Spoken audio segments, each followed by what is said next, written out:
Welcome to the ROI Masterclass, the podcast where vision meets strategy and bold moves create measurable results. I'm Liat Siegel, interior designer and ROI strategist with 17 years of experience.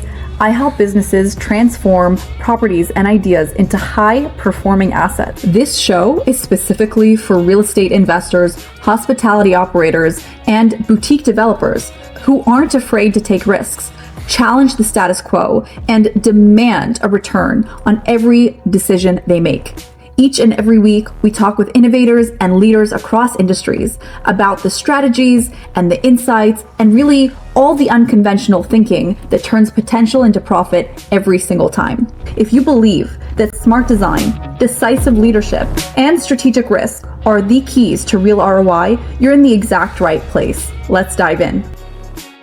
Welcome back to another episode of the ROI Masterclass. Landon Brazile is the founder and CEO of ZFind, a B2B marketplace that solves one of the biggest bottlenecks in the short-term rental industry, finding landlords who actually allow subleasing. Instead of cold calling hundreds of property owners, hoping to find a yes, ZFind users browse a database of pre-approved properties ready to go. The company has grown to 2,400 plus customers, largely through strategic partnerships with rental arbitrage coaching programs, a model that delivers measurable ROI for everyone in the ecosystem. Coaches get better student outcomes, operators get properties faster, and landlords get vetted tenants. Before ZFind, Landon was an Airbnb operator himself and managed rental properties in Dallas. So he built a tool he wishes he'd had. Thank you so much for joining us today. Thank you. I truly appreciate it. Share with us your background. The process really makes a difference in terms of the product. And I would love to know, how did you end up here? What was that journey? What did it look like? I actually dated back to college. So I was in college and I was playing football for the University of Cincinnati, and I ended up tearing my ACL. It took me down a journey of trying to figure out what it was that I was going to do after college, because I was playing college football, and all the coaches do in college, at least in college football, is they say, work hard so that you can go to the next level. That's all we care about.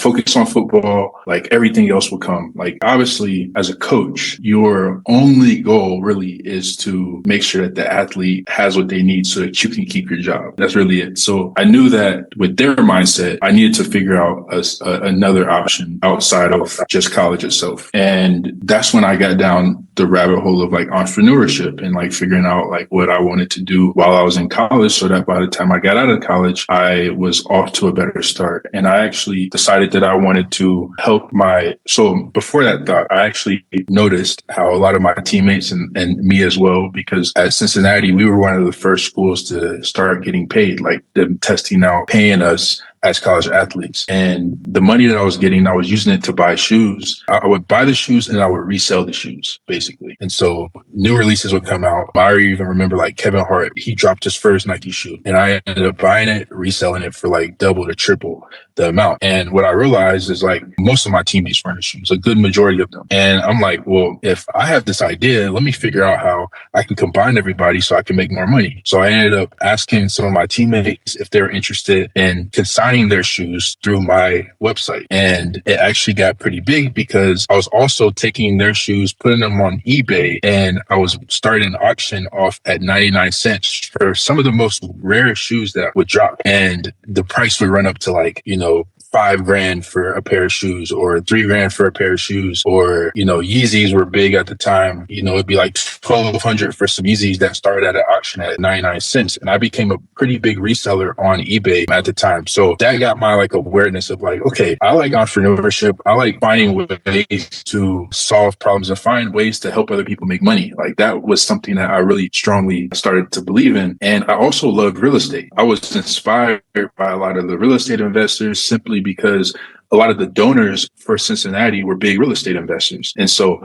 I'm I have to find a way to get around these people. I got to find a way to learn as much as I can so that I can then invest in real estate when I get out of college. My freshman year, I ended up working for the assistant athletic director at Cincinnati. And I was around the owner of the Cincinnati Reds, NBA legends, NFL legends. A lot of them invested in real estate. So that was the core thing that I wanted to do. So I made some good money in college, I'll say that. And I knew that as soon as I got out of college, I wanted to invest in real estate. And I did just that. But I invested in a duplex, and I was going to originally rent it out long term. And I had a friend who was telling me, I'm doing this thing called Airbnb. I'm like, what's that? He's like, oh, you basically just get a property, furnish it, and then list it on Airbnb. I'm like, that's it. It's like that easy. And truly was, because I had bought my first property, a duplex, and I had one side that I was going to rent out long term, and I was going to live in the other side. So I ended up taking that side and furnishing it and putting it on Airbnb. And within a week, I had a booking from a traveling nurse for like $1,200, and the rest was history. Now, my friend kept telling me that he kept getting Airbnbs. I'm like, how are you getting Airbnbs this fast? How are you buying a property so fast? Like, you just got one last week. He was like, I'm not buying these properties. He was just telling me that he would get permission from landlords and they would essentially let him rent their properties out, and he would put it on Airbnb. So I went down a rabbit hole of learning just that itself, because I was already doing Airbnb. So I didn't think that I needed help from a coach to learn how to operate the business. I just needed to know how to do this rental arbitrage model that my friend was telling me about. And once I realized that as a property owner, because I was a property owner, once I realized as me being the property owner, if I understood how the property owner thought about things and what they really wanted, and it would be easy for me to acquire properties. And within the next 6 months, from like June to December, I had around 15 properties. That's when I started sharing my journey with people, my friends and things like that. And a lot of them was like, how are you doing this? Like, can you teach me how to do this? Can you do this for me? And what ended up happening was they struggled getting properties approved for sublease because they didn't know how to talk to property owners. And I wasn't a coach. Like, I wasn't coaching. I just, was trying to tell them, this is what you do. This is how you do it.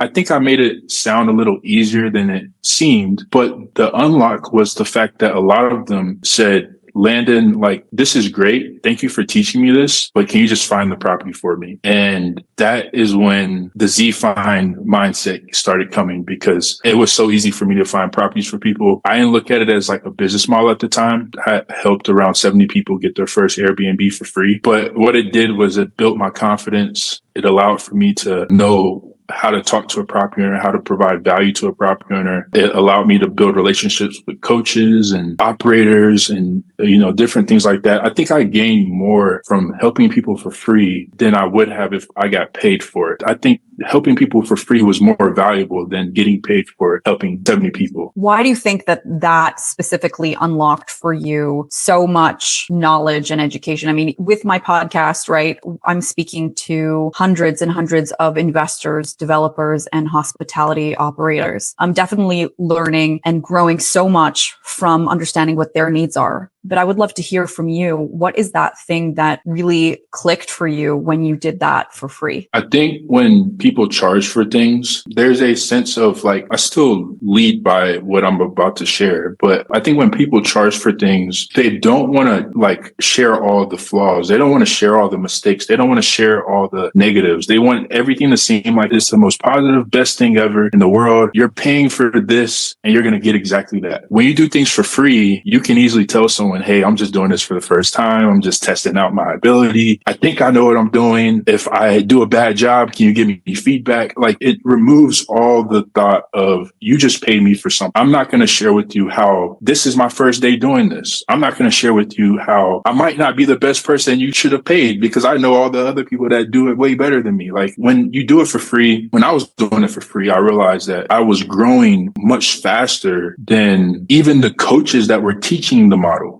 Wow. Simply because the people that were helping were being honest with me. They're like, Landon, like, I know I'm not paying anything, but you're taking way too long to find me a property. Like, or like, Landon, like, you found me a property. Like, I remember I found someone a property within 24 hours. I actually found them 10 units within 24 hours of them asking me if I could find them a property. But it's like, it's the feedback. I got a lot of feedback from people over a long period of time to know, okay, I'm doing this thing for free. So I know for a fact that when I no longer want to do this for free, I can charge $2,500 for this. And I did. That's the first price I started at. I would help people get properties for $2,500 a pop. And I was just so good at it, I didn't even question the price. So I think just doing it for free, it gives you that confidence and you can get as much feedback as possible. You can ask for feedback. You can completely be yourself and not feel like you're competing with another company or about to lose business. So when did that shift happen? When you were charging them $2,500 a piece into ZFind, what it is right now, this technology where you're able to scale that, you're able to scale your ability to find people property, but it's the technology that's finding and connecting and all of that now. I was helping people for free right after I quit my job. And then I was probably helping people for free for about 6 months. And then we turned it into an actual service itself, was charging $2,500 for about another 6 months. And then I had a coach that reached out to me and asked if we could offer our service to their students. And at the time, I was getting properties approved for sublease, and then I was putting them in an email. So, for example, there was weeks where I would find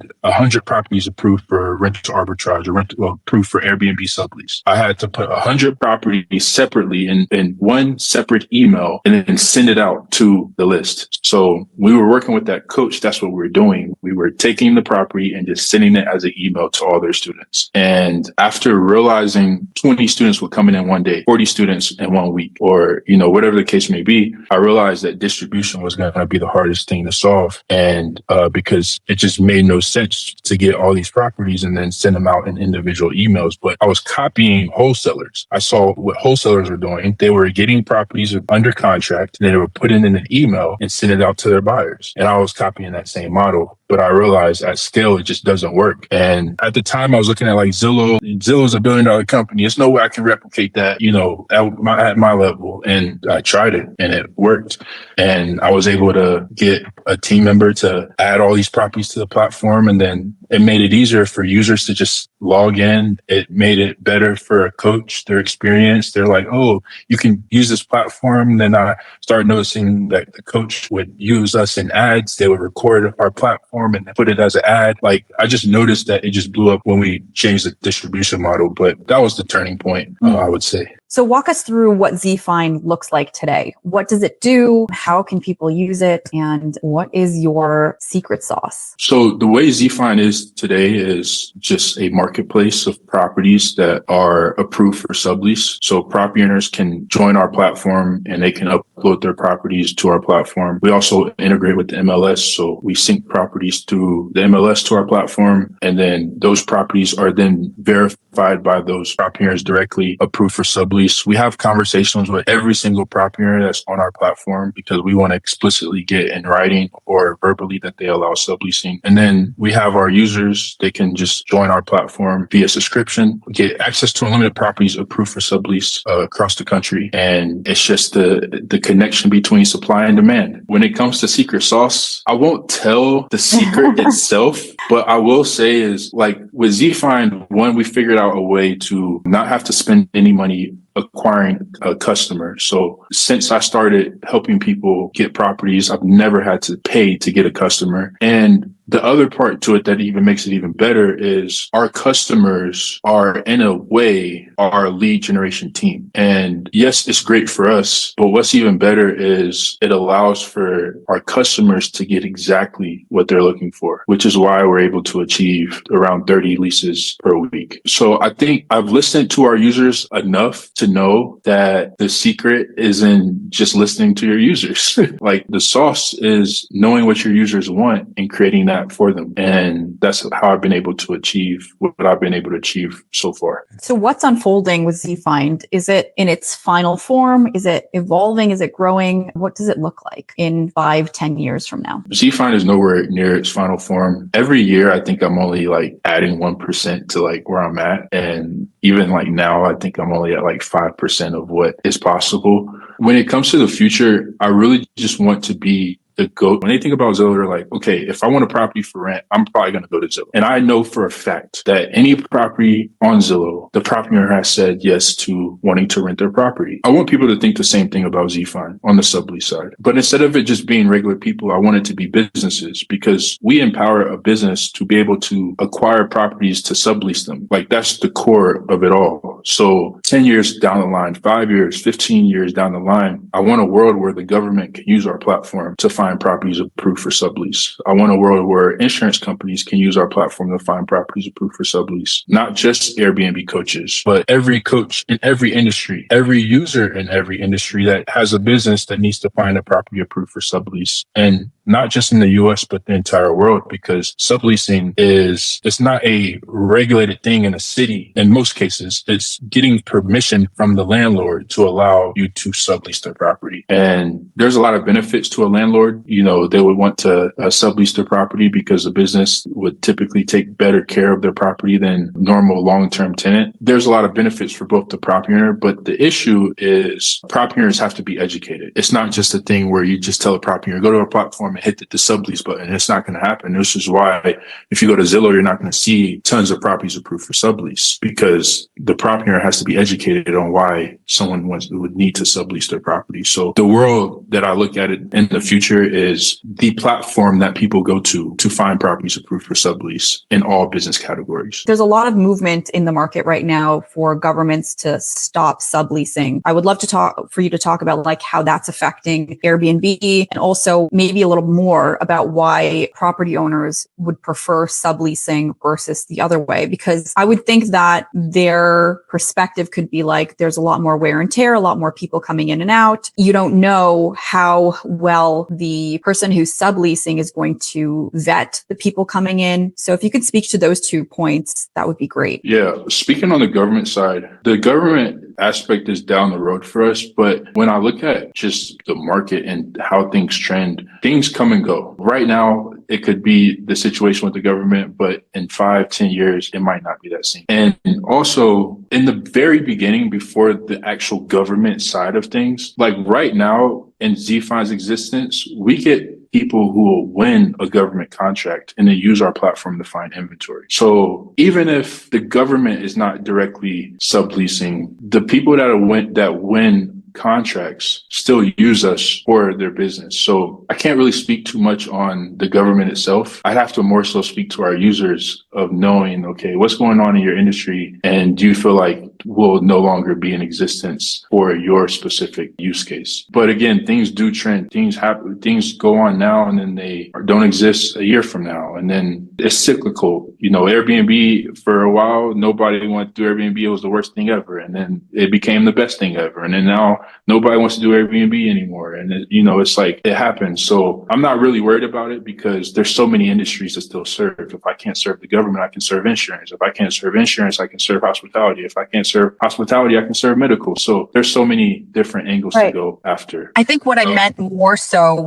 that's very insightful, because I like that you could pivot to different markets. That is fabulous. I think more so, we're hearing a lot about how governments are cracking down on maybe specific areas, or they're cracking down on subleasing as a whole. I know that in Hawaii, they're removing a whole bunch of Airbnbs, I believe, because they're wanting to provide more housing, obviously, for the people that lost their homes in the fire. But there's a lot of that happening in New York. They're cracking down on subleasing, and there's a lot of other places around the country. Can you talk to that, and how does that affect ZFind, or how does that affect people who are wanting to sublease? Is that a big threat at all? It's a bigger threat to the economy than it is to ZFind. If governments and cities restrict subleasing, when you think about the people that can even afford to rent their property, sometimes they can really afford to rent their property because they're able to sublease their property when they're not there. They don't, just not even doing Airbnb is that in itself. So one affects the people that can afford housing. It also affects Airbnb as a company, because they have a partnership with apartment complexes to allow their renters to sublease their property so that they can afford to live at their properties. Like Airbnb created that program for affordable housing. As a platform, we can always pivot. We can go from sublease to allowing to having properties for rent, for sales specifically for businesses, or going from the US. If the government bans it in the US completely, we can go international, right? Like, and you're preparing for that now too already, right? You're expanding beyond the US already. Yeah, for risk. But I mean, like the economy fails. It's a bigger effect on the economy than it is on ZFind itself. Because if they restrict subleasing in the entire US, let's just say hypothetically, there's so much more people that lose than we do, because we can pivot. The people that lose can't really pivot. Like there's nothing that they can really do. So I think that's the risk that the government or cities would need to really look at before, making a huge decision like that. Airbnb loses in a way. Think about all the people that sublease properties that use Airbnb. Airbnb might lose millions of listings overnight.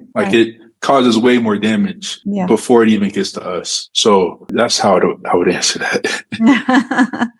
It's a little crazy. I mean, it seems volatile. Like I constantly see videos popping up on YouTube about how Airbnb is dead or like, but I think that to your point of what you said when you were already in college, like you had the entrepreneurial spirit in you. You were able to figure out and, how to sell and how to match buyer, and how to match the supply and demand. The supply and demand, right? And how to make those connections. And I think that is the ultimate, that is the crux of, the backbone of a business is really connecting people with a service that is necessary. And I love what you're doing. I think that it's so creative that you have carved out for yourself a niche that is really needed and automated the whole process when, from my understanding from you, that Zillow doesn't even have any of these kind of listings or any other platform have these kind of listings available. So rental platforms, they have a filter for short-term rentals in a way. It doesn't explicitly say subleasing and it doesn't explicitly say allowing for Airbnb or short-term rentals. What it more so is like creative renting options. Like that's kind of what their checkbox is. And on every platform, apartments.com, Zillow, Realtor, like all these platforms, they don't have any more than 10 listings in the biggest cities, like Dallas, like no more than 10 listings. In a place like Dallas, I'd be disappointed if we couldn't have 100 listings. And it's just because the attention. Zillow trying to solve the sublease problem is probably a $600 million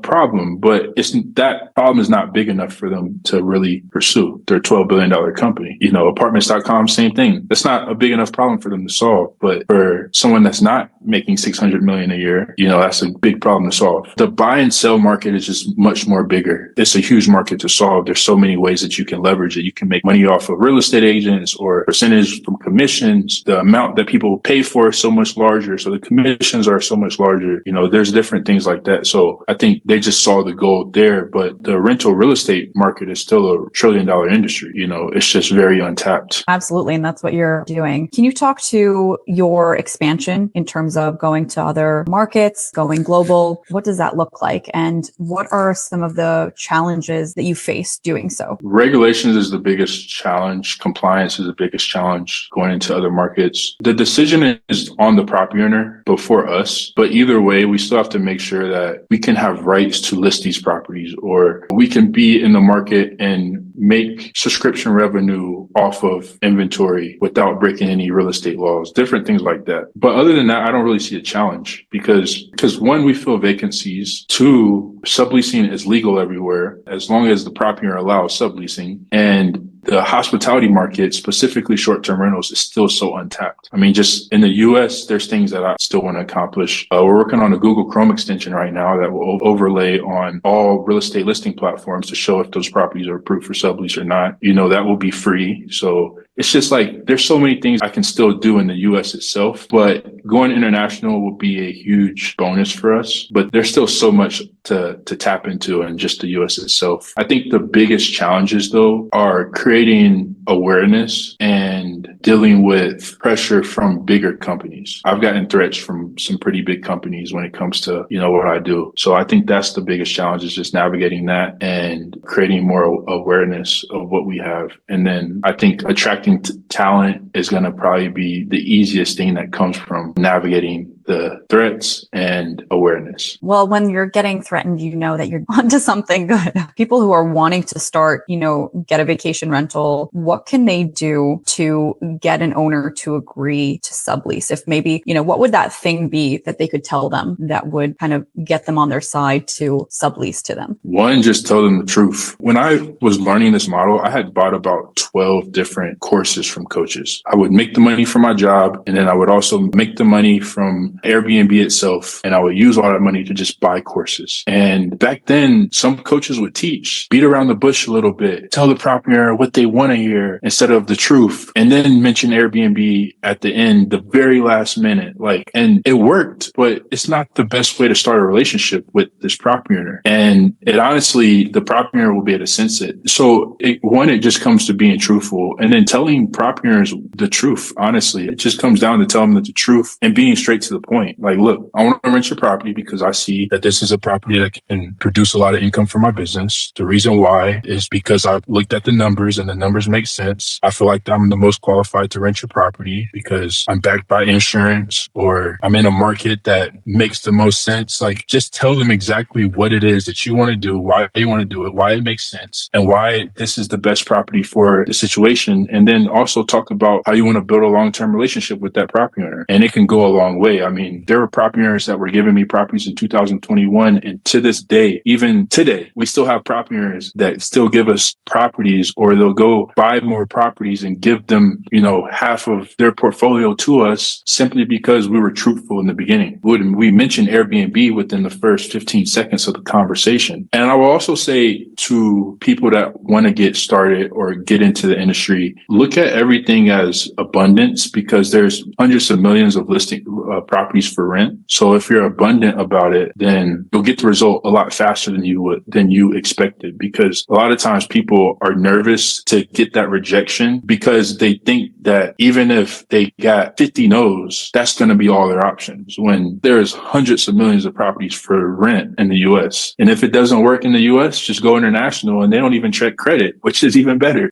So I would say that. And then before even the rental side, as someone that wants to get into industry, determine if buying or renting is the best thing for you. Like, figure out which one is the best. It might not be renting. It might be owning a property. Figure out that before you even get into the renting side. But I would say those two things. Are there major downsides of doing rental arbitrage, especially going into a market outside the US, like you had mentioned, where it's easier maybe? What are the downsides to something like that? The biggest is you don't have control. The property owner, they still control the asset. They can make your life hard, or they can make your life easy. I would say the other part is, of course, you don't own the property. And I would say you're also limited by flexibility, because if the city or if the property owner decided that they wanted to go another direction, whether there's an agreement or not, you typically only got that property for your business model specific. It's not much room to pivot as a business owner. Whereas if I own the property, I can pivot in multiple ways. I can sell the asset. I can rent out the asset long term. I can try a different business strategy. Like, there's so many different things I can do. I think subleasing a property, one, it just saves more money. It's more flexible in the sense of, if my business does well, I sign a longer lease. If my business doesn't do well, I get out. Like, I don't have to carry as much baggage. And it's usually more profitable in ways because I'm just paying one specific payment every month, which is the rent, and then maybe like the utilities. As a property owner, I have to pay for the mortgage, taxes, maintenance, landscaping, miscellaneous things, tenant turnover. Like, there's a lot of things I have to pay for as a landlord. I think it's more for someone that wants to, either if their business model is built on subleasing, or if they want to pursue a model where they can get the lowest amount of risk in the beginning, because owning a property, there is a lot of risk in it versus, just renting. So that's how I would put it. If you had a crystal ball, how do you see Airbnb doing in the next 5 to 10 years? Do you see major shifts, you think, happening, or tremors happening in the market that could majorly shift the way that people are doing business today? Airbnb itself, I think they found their lane, in the sense people need a property to stay at for a short amount of time, and they rent it. They figured that part out. I think there will be a huge shift in hospitality itself. I think there will be a shift to people wanting maybe more unique type of properties, better designed properties. I think hotels might start listing on Airbnb and competing with the people that have apartments that list on Airbnb. But I don't think it's Airbnb itself. As you may not know this, but Airbnb has lost a lot of market share. But I think it's bigger than just platforms itself. I think the change is going to happen within the short-term rental market itself, more so than the platform that controls the market. Because Booking.com is great, Google Travel is great, Expedia is great, Airbnb is great. It doesn't really matter who the platform is. It's more so the industry itself. I do see more regulations probably happening in the short-term rental industry. But if more hotels get onto the trend, then I don't see much regulations happening, because hotels, I feel like, are the dictators of everything. They're the ones that have money. Those chains have money. And it's like they're competing with the individual person that wants to do Airbnb who doesn't have much money compared to the hotel chain. So I think the indicator is looking at the hotels and the short-term rental market instead of like Airbnb as a platform. I already saw that there are hotels on Airbnb. So there you go. Your prediction coming to fruition already. Yeah. And also, if you look at Airbnb itself,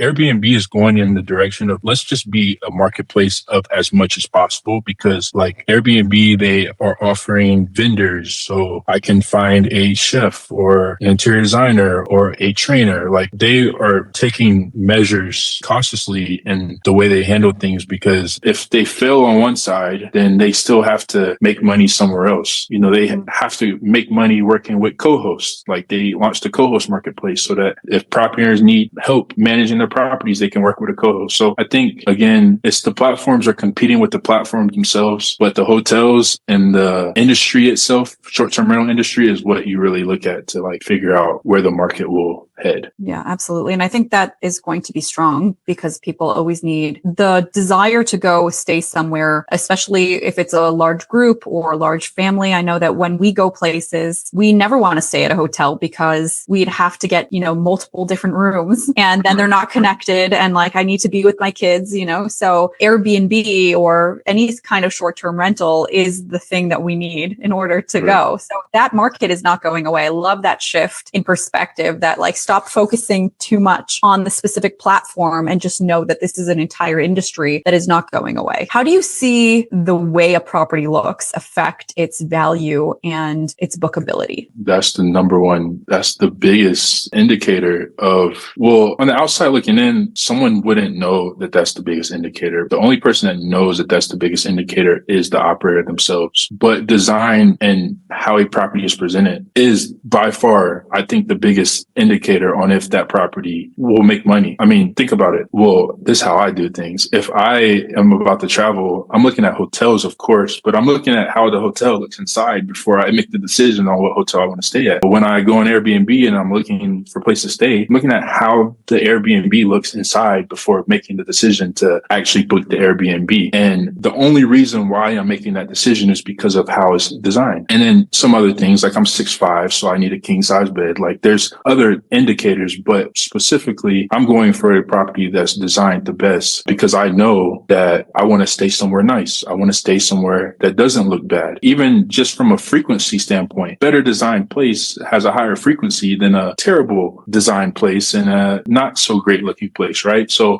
just my frequency and vibration, I want to be at a higher vibration and frequency itself. So design plays a key role in everything, not just the revenue itself, but the feeling, the emotion, how I feel when I wake up, the walls, when I look at the walls, like how do I want to feel about, like it plays a role in everything. I want to hear in your own words, right? And that is important to understand as somebody who is in the space, who actually has their own property, who has, done this for their own business, that sees this in other people's businesses as well.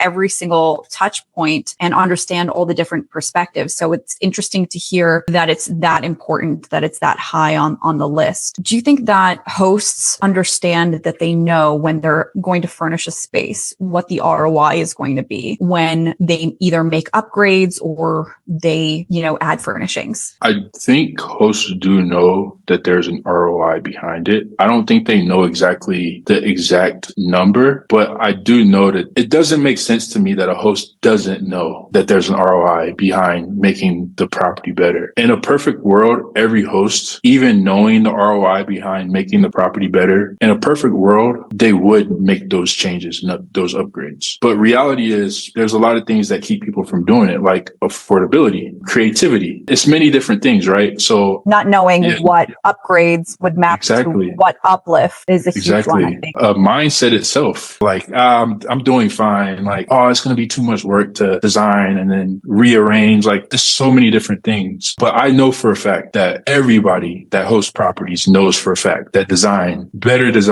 a better looking property has a better ROI than not. It's the exact reason why Airbnb rewards those that have high quality pictures and a great design. Right. Absolutely. The strategy is as important, if not more important, than the actual furnishings, because you can furnish a space and think that it looks nice, but then it doesn't perform and you end up losing money. The scalability isn't there in terms of then going and getting more properties and, having a repeatable system that works and that can be repeated throughout the portfolio is huge. So I'm really happy to hear that feedback, because that's definitely something that we're building out for our property owners. So that's fantastic. If you could leave our audience with 3 of your tips, aside for joining your platform and using it in order to find properties for themselves, what would that be? It would be for hosts that are just starting out or like they're wanting to, and maybe also for those that have been in the game, but or maybe they want to do better, right? Or they want to be more profitable. I would say first things first, like understand why you want to do what you're doing. Sometimes just doing something to make money isn't enough, because in entrepreneurship, there's going to be times where you're not making any money or you're not making the money you thought you were going to make. And if the only thing making you do the thing is money, it's going to take you to my next point, which is you might quit. And that's my next point is don't quit. So in order to not quit, don't just do things for money. Even just with ZFind itself, like there's been ups and downs. I've lost my entire team. I had to rebuild from scratch. With current coaches or current users, you're still using the platform, still needing help. And I had to lay off an entire team and still build a team behind the scenes while still helping our customers. Like if I'm not making money from new customers, or if those customers had paid one time a year ago or months ago, and I'm not receiving new income from those very customers, and it was only about money, I would have sent an email out saying, we're no longer in business. Sorry, we can't help you. But there was something deeper that made me keep going and pursuing a larger purpose. And still over time, I'm trying to discover deeper of what that purpose is. Because again, you can have a $1 billion company threaten you. I've had cities send me letters and tell me, some people hate me, some people like me. Like I've had these situations. If it was only about the money, I would have found another way just to make money. So again, figure out why you're doing this. That's tip 1. And then tip number 2 is don't quit no matter what. And I would say tip number 3 is have fun. That's a good one. Have fun. Especially when things are challenging, when through the ups and downs of entrepreneurship. That's a good one. Can I add one more tip?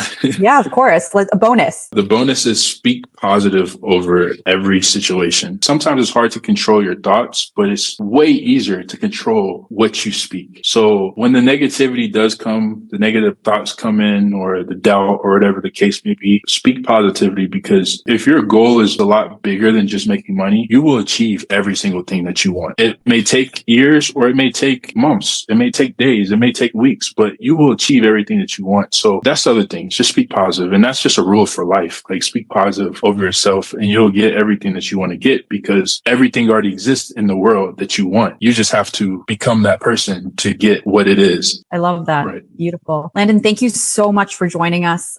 Such a pleasure speaking with you and learning everything about your platform. I'm excited. I can't wait to share that with my clients and my community, and of course our audience. Thank you. I truly appreciate it. Can you also tell our audience where to find you and how to become a part of the ZFind community? Just go to zfind.com if you want to learn more about ZFind itself. You can find me on LinkedIn at Landon Brazile, or I don't really use Instagram that much. I'd really just spend a lot of time just working on the company, but I would say LinkedIn is the best place to find me, and then zfind.com. Amazing. Thank you so much, Landon. Thank you.